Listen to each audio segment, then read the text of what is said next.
ಬೆಂಗಳೂರಿನ Yelahanka ವಾಯುನೆಲೆಯಲ್ಲಿ February 11ರಿಂದ 14ರವರೆಗೆ ಆಯೋಜನೆಯಾಗಿರುವ aero India 2025 ವೈಮಾನಿಕ ಪ್ರದರ್ಶನ ಫೆಬ್ರವರಿ 13 ಹಾಗೂ 14ರಂದು ಏಷ್ಯಾದ ಅತಿದೊಡ್ಡ ಏರ್ ಶೋ ನಡೆಯಲಿದೆ.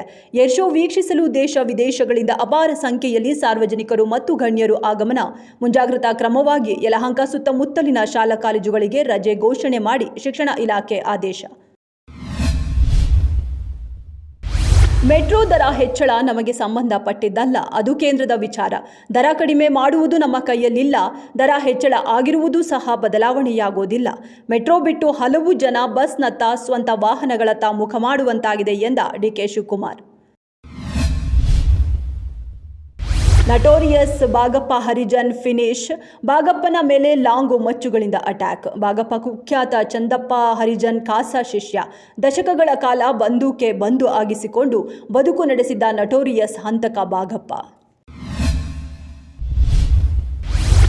ಪಾರ್ಶ್ವವಾಯುಗೆ ಒಳಗಾಗಿದ್ದ ಆಚಾರ್ಯ ಸತ್ಯೇಂದ್ರ ದಾಸ್ ಅರ್ಚಕರು ಲಕ್ನೋದ ಎಸ್ಟಿಪಿಜಿಐನಲ್ಲಿ ಚಿಕಿತ್ಸೆ ಪಡೆಯುತ್ತಿದ್ದರು.